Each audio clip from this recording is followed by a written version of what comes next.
الحمد لله نحمده ونستعينه ونستغفره ونؤمن به ونتوكل عليه ونعوذ بالله من شرور أنفسنا ومن سيئات أعمالنا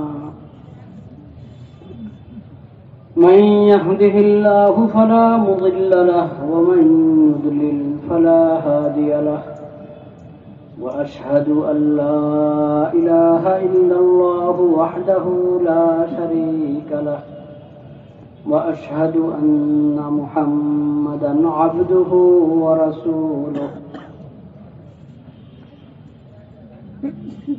يا أيها الذين آمنوا اتقوا الله وقولوا قولا سديدا يصلح لكم أعمالكم ويغفر لكم ذنوبكم ومن يطع الله ورسوله فقد فاز فوزا عظيما أما بعد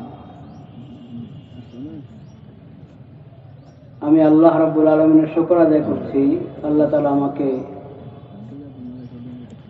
আমাদের মুরব্বী আকাবের ওলামায়ের তত্ত্বাবধানে আজকে সিরাতুন নবী সাল্লাল্লাহু আলাইহি ওয়াসাল্লাম বিষয়ক মজলিসে মাহফিলে হাজির হওয়ার আল্লাহ আমাকে সাআদত নসিব করেছেন, সৌভাগ্য নসিব করেছেন। আমি আল্লাহর শুকর আদায় করি আলহামদুলিল্লাহ।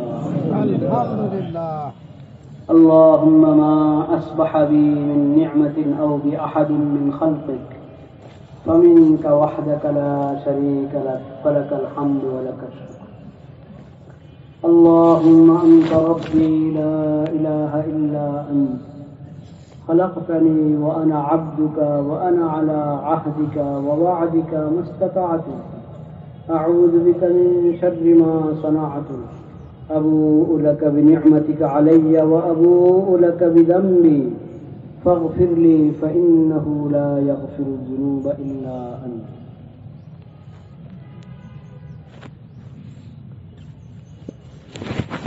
لا إله إلا الله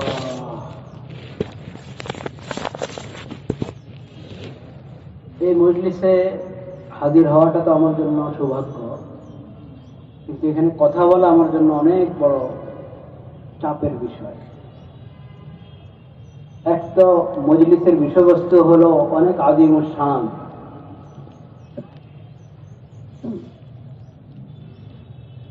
এই বিষয়ে কথা বলার যোগ্যতা এবং হক আসলে আমার নাই।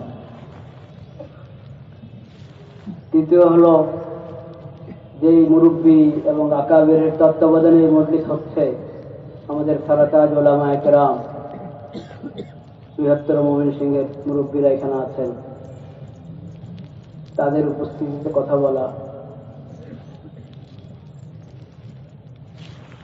তবে একটা দিক ভালো যে মুরব্বীদের উপস্থিতিতে কথা হলে কোনো ভুল হলে ওনারা ইসলাহ করে দিবেন, সংশোধন করে দিবেন। এই দিক থেকে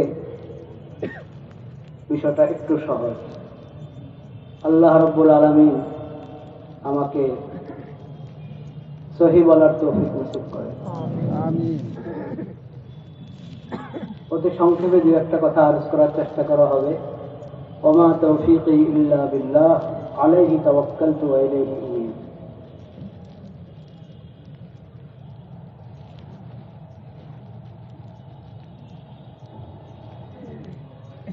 নবী করিম সাল্লাল্লাহু আলাইহি ওয়াসাল্লামের সিরাত এবং সুন্নাত, এই উভয় বিষয় আমাদের প্রচুর চর্চার দরকার, ইলমের দিক থেকে এবং আমলের দিক থেকে।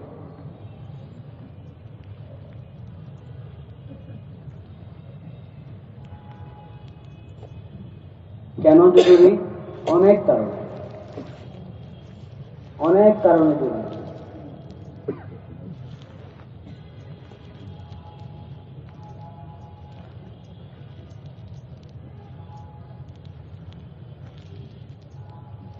একটা কারণ হলো নবী সাল্লাল্লাহু আলাইহি ওয়াসাল্লামের প্রতি যে আমাদের ঈমান, যে ঈমান ছাড়া নাজাতে সম্ভব না। আমি মুসলিম নামের অধিকারী হব না, আমি মুসলিমে হতে পারি না নবী করিম সাল্লাল্লাহু আলাইহি ওয়াসাল্লামের প্রতি ঈমান না থাকলে। তো ঈমান বির রাসূল সাল্লাল্লাহু আলাইহি ওয়াসাল্লামের দাবির মধ্যে এটা আছে। বরং ঈমান বির রাসূলের অংশ বলা যায় এটাকে, সুন্নাত এবং সিরাতের অধ্যয়ন, চর্চা, ইলমের দিক থেকে এবং আমলের দিক থেকে। কিন্তু এটার প্রচুর অভাব। ঈমান তাজা করার জন্য যেসব আমলের দরকার,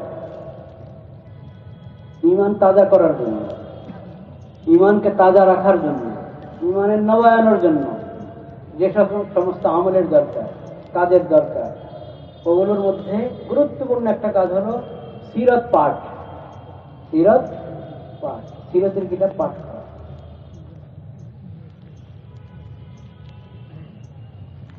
এবং সিরাতের কিতাব পড়ার দুইটা তর্ক আছে, দুইটা দিক আছে। একটা হলো ইলমি এবং তাহকিকি দিক, আর একটা হলো ঈমানি এবং আমলি দিক।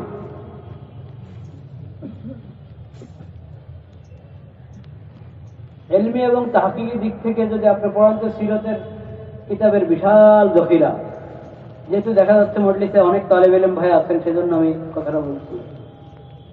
বিশাল জখিরা, সুবুলুল হুদা ওয়ার রাশাদ, মুহাম্মদ ইবনে ইউসুফ আস-সালিহি রাহমাতুল্লাহি আলাইহি, কত বড় কিতাব, 11-12 খন্ডের মতো। ওটাকে তাহকিক তালিক করে ছাপানো হলে আরো কলেবর অনেক বড় হবে।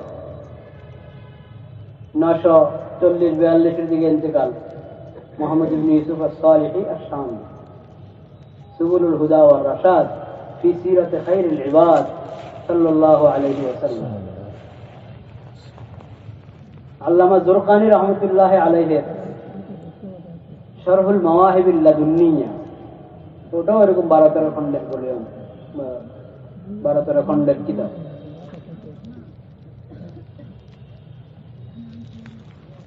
শত শত নয়, হাজার হাজার কিতাব ছিল। ইলমি মুতালা এবং তাহকিকি মুতালার জন্য ওসব কিতাব প্রযোজ্য। যারা সিরাতের রিওয়ায়াতের তাহকিক করবে খুব ভালো। কিন্তু সিরাতের আরেকটি মুতালা যেটা সবার জন্য প্রযোজ্য, তালেব ইলমদের জন্য বিশেষভাবে, সেটা হলো আমলি এবং ঈমানি মুতালা। সিরাতের কিতাবের আমলি এবং ঈমানি মুতালা।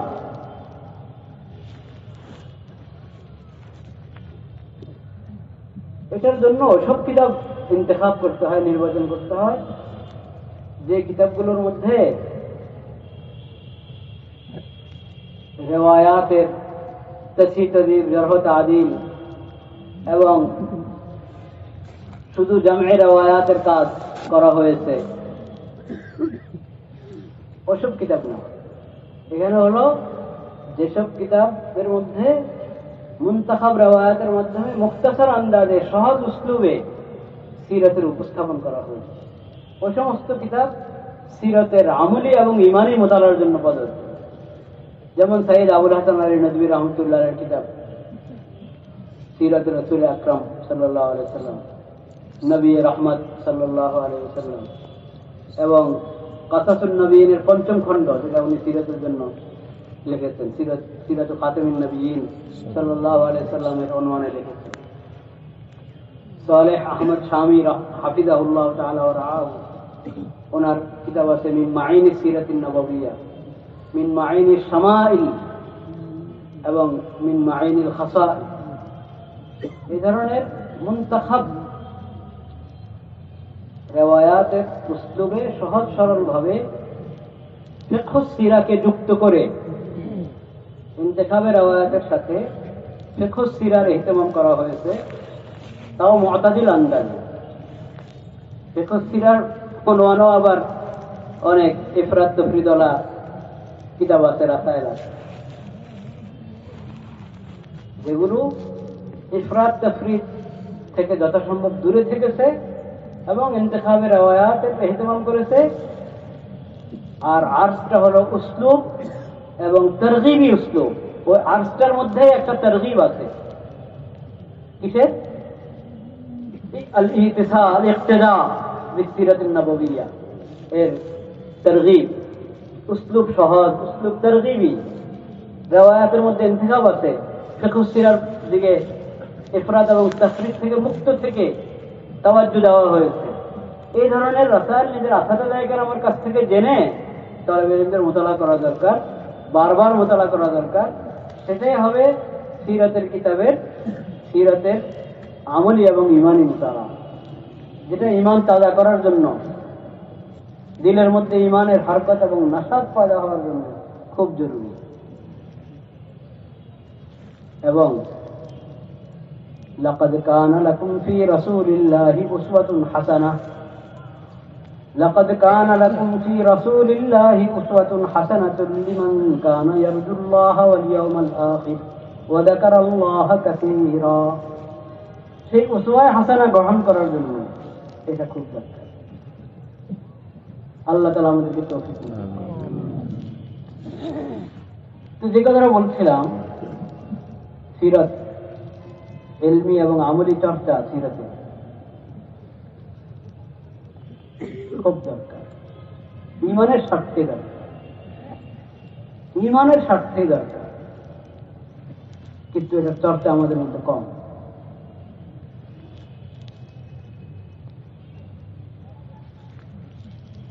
রাসূলুল্লাহ সাল্লাল্লাহু আলাইহি ওয়াসাল্লামের মধ্যে তোমাদের জন্য, রাসূলুল্লাহর মধ্যে, আল্লাহর রাসূলের মধ্যে তোমাদের জন্য রয়েছে উত্তম আদর্শ। উত্তম আদর্শ কি? উসওয়ায়ে হাসানা, নির্ভুল আদর্শ, উত্তম আদর্শ, যেটার কোনো বিকল্প নেই, যেটার কোনো কি নাই বিকল্প নেই।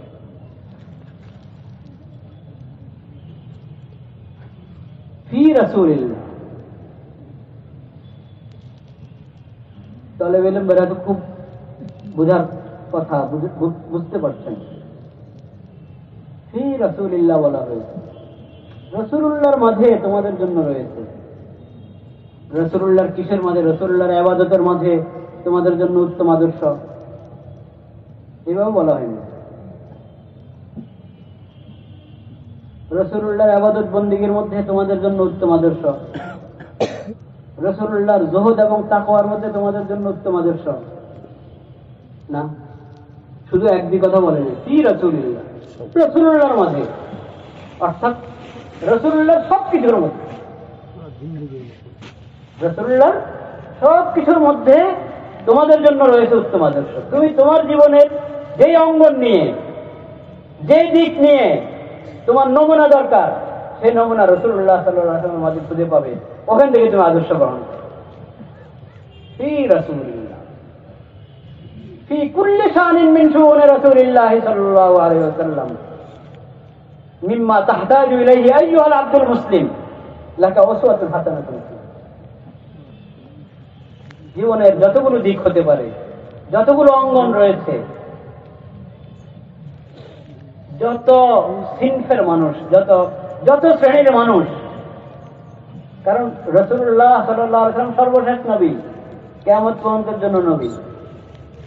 যত গোত্রের মানুষ, যে কোনো গোত্রের মানুষ হোক, যে কোনো খানদানের মানুষ হোক, যে কোনো বংশের মানুষ হোক, যে কোনো ভাষার মানুষ হোক, যে কোনো রঙের মানুষ হোক, যে কোনো পেশার মানুষ হোক, যে কোনো বয়সের মানুষ হোক, কোনো অঞ্চলের সীমাবদ্ধতা রাখে যে অমুক অঞ্চলের জন্য রাসূলুল্লাহ নবী, না, নাউযুবিল্লাহ।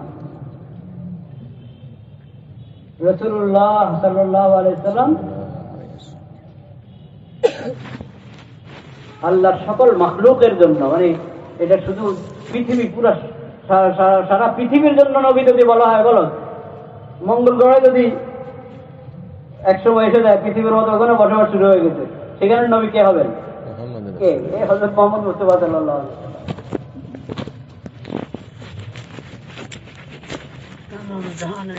সব জায়গা, সবার জন্য হযরত মুহাম্মদ মুস্তাফা সাল্লাল্লাহু আলাইহি ওয়াসাল্লাম, ওমা আরসালনাকা ইল্লা রাহমাতাল লিল আলামিন। যেমন আলহামদুলিল্লাহি রাব্বিল আলামিন, রব্বিল আলামিন, এখানে যেমন এক জগৎ, দুই জগৎ, তিন জগৎ, কোনো নির্দিষ্ট নাই, সকল আলমের জন্য, যেমন আল্লাহ রব, ওই শব্দটাকে এখানে এনেছেন আল্লাহ তাআলা, ওমা আরসালনাকা ইল্লা রাহমাতাল লিল আলামিন। সকল আলমের জন্য আল্লাহ তাআলা রহমত স্বরূপ পাঠিয়েছেন কাকে? হযরত মুহাম্মদ মুস্তাফা সাল্লাল্লাহু আলাইহি ওয়াসাল্লাম। সকল আলমের জন্য তিনি রাসূল। কোনো সীমাবদ্ধতা নেই যে অমুক অঞ্চল, অমুক ভাষার মানুষ, অমুক রঙের মানুষ, অমুক পেশার মানুষ, না। সকল পেশা, সকল ভাষা, সকল রঙের, সকল শ্রেণী, সকল অঞ্চলে এবং কিয়ামত পর্যন্তের জন্য, সকল যুগের জন্য রাসূলুল্লাহ সাল্লাল্লাহু আলাইহি ওয়াসাল্লাম খাতামুন নবিয়্যিন এবং রাহমাতুল লিল আলামিন। এক এক শ্রেণীর মানুষের এক এক ধরনের সমস্যা, এক এক ধরনের জিজ্ঞাসা, যার যে জিজ্ঞাসা, যার যে সমস্যা, যার যে বিষয়, ওটার ব্যাপারে কোন সমাধান দরকার, কোন নমুনা দরকার, সেটাই আল্লাহ বলেছেন, ওমা লাকাদ কানা লাকুম ফি রাসূলিল্লাহি উসওয়াতুন হাসানাহ।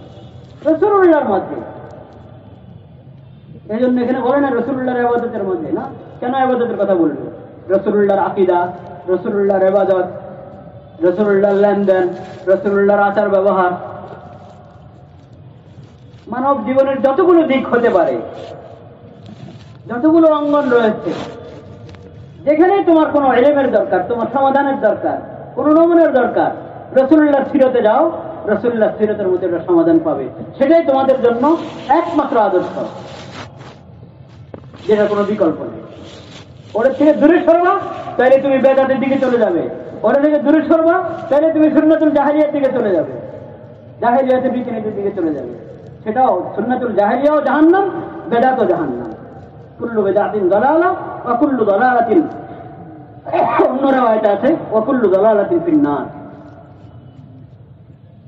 সুন্নাতুল জাহেলিয়াও গুমরাহি, সকল বেদাতও গুমরাহি। রাসূলুল্লাহর সুন্নাত এবং সিরাত যে ওসওয়ায়ে হাসানা, এটার কোনো বিকল্প নেই। অন্য রাস্তায় আর হেদায়েত নাই, অন্য রাস্তায় সব গুমরাহি আর গুমরাহি। রাসূলুল্লাহ সাল্লাল্লাহু আলাইহি ওয়াসাল্লামের সিরাত এবং সুন্নতের যে বৈশিষ্ট্যগুলো, যে সৌন্দর্যগুলো, ওগুলোর মধ্যে এটা একটা ব্যাপকতা, উমুম এবং সুমুল, সবার জন্য এবং সব দিক থেকে, জাগতিক দিক বলেন, দ্বীনি দিক বলেন, দুনিয়ার কথা বলেন, আখিরাতের কথা বলেন, সবকিছুর মধ্যে ফি রাসূলিল্লাহি উসওয়াতুন হাসানাহ।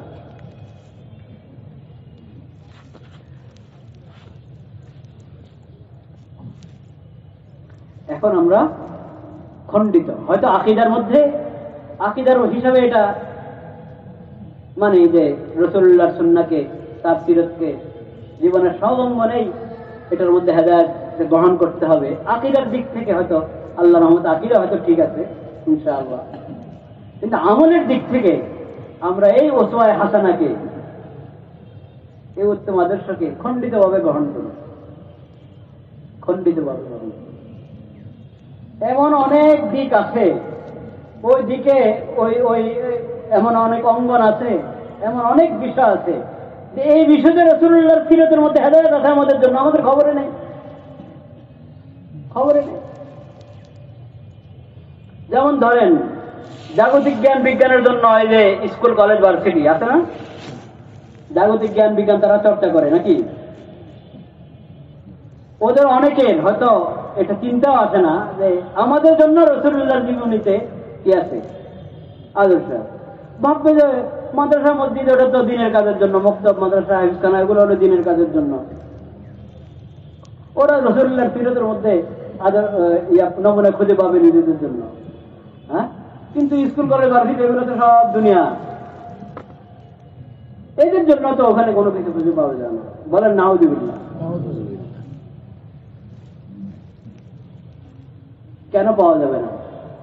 যদি আমাদের নবী বিশ্ব নবী হয়ে থাকেন, রাহমাতুল লিল আলামিন হয়ে থাকেন, তো তাদের জন্য এখানে নমুনা থাকবে কি থাকবে না? অবশ্যই থাকবে। জাগতিক জ্ঞান বিজ্ঞানের প্রতিষ্ঠানগুলো যদি আদর্শ প্রতিষ্ঠান হতে চায়, রাসূলুল্লাহর সিরাত থেকে তাদেরকে হেদায়েত গ্রহণ করতে হবে।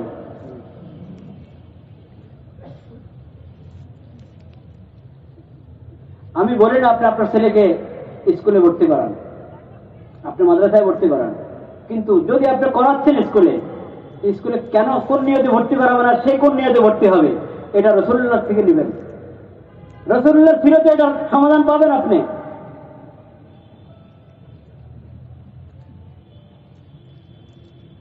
সেই প্রতিষ্ঠানগুলো কোন তরিকা পরিচালিত হবে, রাসূলুল্লাহর সিরাত থেকে ওটা সমাধান নেবেন।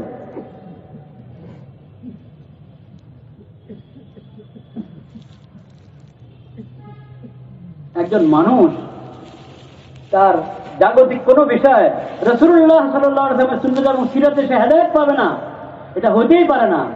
এমন যদি হতো তাহলে রাসূলুল্লাহকে আল্লাহ তাআলা রাহমাতুল লিল আলামিন বলতেন না, তাকে খাতামুন নবিয়্যিন বানাতেন না।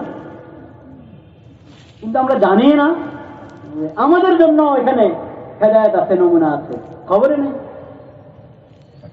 আর যারা রাসূলুল্লাহর সিরাত এবং সুন্নাতের চর্চা করে, আমরা যারা করি, নামকে অস্তে কিছু করি, হক তো আদায় করি না, আল্লাহ আমাদের ক্ষমা করেন এবং তৌফিক দান করেন।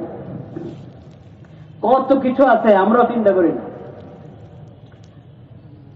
যদি মানে নাম ঘোষণা করেছেন যে ভাই মুরব্বী, আমি নিশ্চয় আমার চেয়ে বড় তো অবশ্যই উনি যদি বেয়াদবি মাফ করেন, আমি একটা কথা বলি, এটা আমরা কারো নামের সাথে উপাধি প্রয়োগ করি।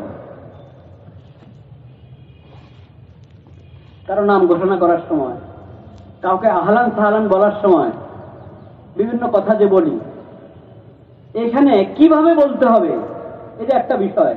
এই বিষয় রাসূলুল্লাহ সাল্লাল্লাহু আলাইহি ওয়াসাল্লামের সিরাতে আমাদের জন্য নমুনা আছে, হেদায়েত আছে। এই কথা আমরা অনেকে চিন্তা করি না।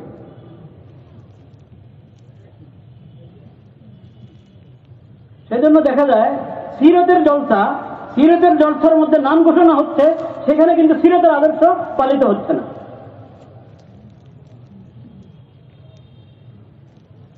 এর একটা কথা বলা হয়েছে, মুরব্বী শূন্য বাংলাদেশ। এই কথাটা তো সহি না। এই মজলিসে তো মুরব্বীরা আছেন, আমাদের এই মজলিসে অনেক মুরব্বী বসা আছেন। কিভাবে আমি এই কথা বলি মুরব্বী শূন্য বাংলাদেশ? এটা অবাস্তব কথা। এটা রাসূলুল্লাহ সাল্লাল্লাহু আলাইহি ওয়াসাল্লামের সুন্নাত আর সিরাতের সাথে মিলে নাই।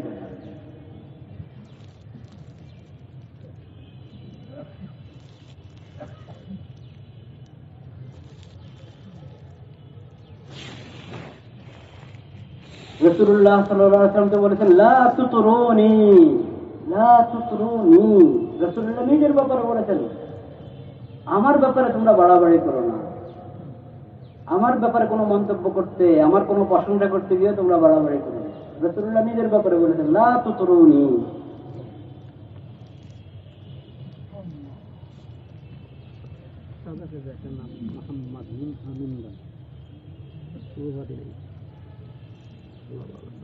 এবং এই লা তুতরুনি শুধু একটা হাদিস না, এই বিষয়ে অনেক আছে।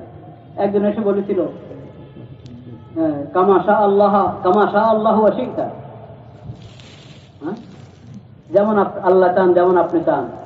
রাসূলুল্লাহ সাল্লাল্লাহু আলাইহি ওয়াসাল্লাম সংশোধন করে দিয়েছেন সঙ্গে সঙ্গে, বলেছেন না, কামা শা আল্লাহ সুম্মা শি'তা, এভাবে বলো যে আল্লাহ চাইলে অতঃপর আপনি চাইলে, অতঃপর আপনি চাইলে। কারণ আল্লাহর চাওয়াই তো আসল। আল্লাহ চাইলেই তো অন্যরা মাখলুক চাইতে পারে, আল্লাহ না চাইলে কেউ চাইতে পারে না। তাহলে দুটাকে একসাথে মিলাবো না, আল্লাহ চাইলে আর আপনি চাইলে, এভাবে বলবো না। এভাবে বল, আল্লাহ চাইলে অতঃপর আপনি চাইলে, অতঃপর সুম্মা শি'তা।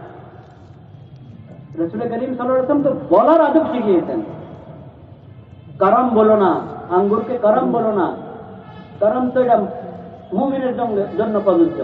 ইনাব বলো, আঙ্গুর এটার আরবি ইনাব, আরেকটা আরবি করম। রাসূল বলেছেন প্রচলিত ছিল আগে থেকে দুই নাম, বলেছেন ওই নাম বলো না, এই নাম বলো, ওই নামের মধ্যে আপত্তি হয়। খাবুসাত নাফসি বলো না,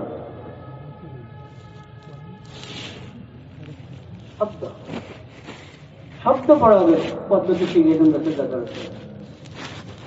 সেই জায়গায় আমি কারো নাম ঘোষণার সময় অতিরঞ্জন হয়, অতিরিক্ত হয়ে যায়, একটু বাড়াবাড়ি বোঝা যায়, এরকম শব্দ থেকে বিরত থাকা জরুরি।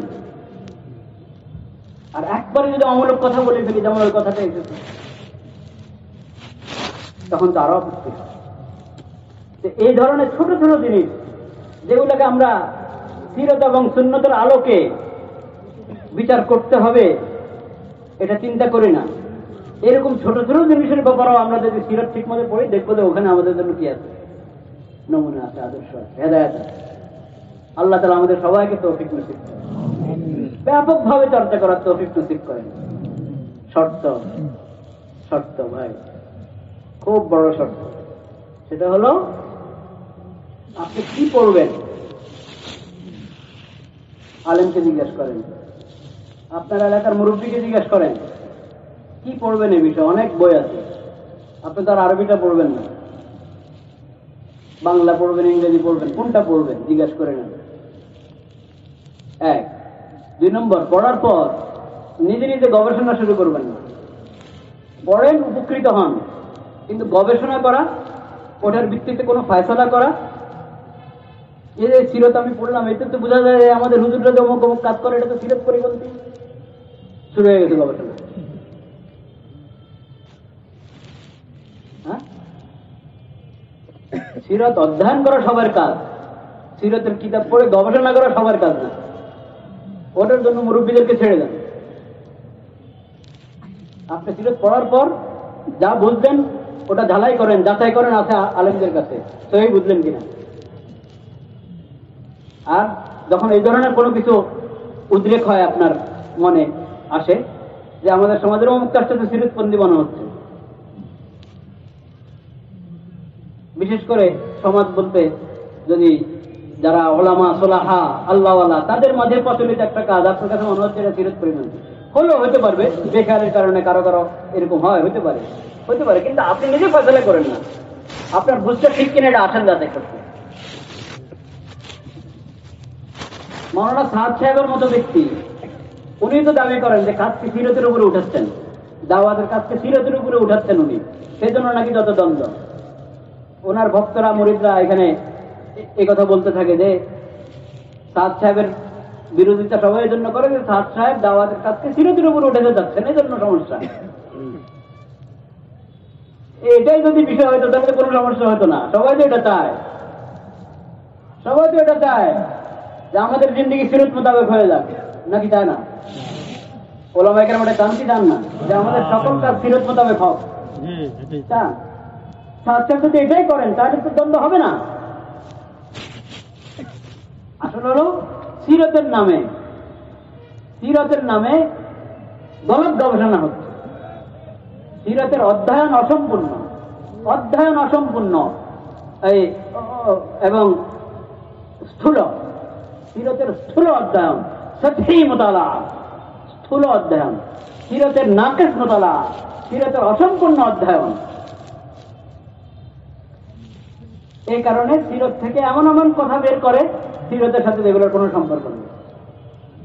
আজকে সিরতের উপরে আনার নামে নতুন নতুন বেদাত আবিষ্কার করা হচ্ছে এই মেহনতের মধ্যে। সিরতের নাম নিলে খালি হবে না, সিরতের শুধু নাম নেওয়া যথেষ্ট না, সিরতের অধ্যয়নের উসুল আছে, আদব আছে। আপনি সিরত থেকে যদি গবেষণা করে কিছু আবিষ্কার করতে যান, তো সেটার জন্য নিয়ম আছে, উসুলে ফিকহ, উলুমুল হাদিস এবং উসুলুল ফিকহ, বিশাল দুটা শাস্ত্র। এই দুই শাস্ত্রের খোঁজখবর থাকতে হবে। আপনার নিজের খোঁজখবর না, যাদের খোঁজখবর আছে তাদের সাথে মুশাওয়ারা করেন, আপনি যা বুঝেছেন ওটা তাদের সামনে পেশ করেন। উসুলুল ফিকহ এবং উলুমুল হাদিসের সাথে সম্পর্ক নাই। আর সিরত থেকে ইজতিহাদ করতে থাকবে, ইস্তেমবাদ করতে থাকবে, সেই ইস্তেমবাদ হবে না, ওটা ইহদাস হবে। গলত তরিকার ইস্তেমবাদ যেটা গবেষণা, সেটা গবেষণা নয়, সেটা ওটার কারণে ফলাফল দ্বারা হলো ইহদাস ফিদ্দীন। দ্বীনের মধ্যে শরীয়তের দলিল পরিপন্থী, দলিলবিহীন জিনিসের নব আবিষ্কার করতে থাকবে গবেষণার নামে, ওটা হলো সমস্যা। কাজকে সিরতের উপরে যদি আনার প্রসঙ্গ হতো তো সবাই একমত থাকতো, কোনো সমস্যা হতো না। সিরতের নাম নিয়ে কাজকে বরবাদ করা হচ্ছে, তাদের মধ্যে বেদাত ঢুকানো হচ্ছে, তাদের উসুলকে উসুল লঙ্ঘন করা হচ্ছে, উসুল পরিবর্তন করা হচ্ছে। সেজন্য আকাবের এবং বুজুর্গ হাজারাত ওনাদের আপত্তি। তা আল্লাহ রাব্বুল আলামিন সিরাতুন নবী সাল্লাল্লাহু আলাইহি ওয়াসাল্লামের এই জলসাকে, মজলিসকে কবুল করেন এবং আমাদের সবাইকে ইলম এবং আমল দুটো দিক থেকে সিরাতের চর্চা করার তৌফিক নসিব করেন। তবে সঠিক পদ্ধতিতে চর্চা করার তৌফিক নসিব করেন এবং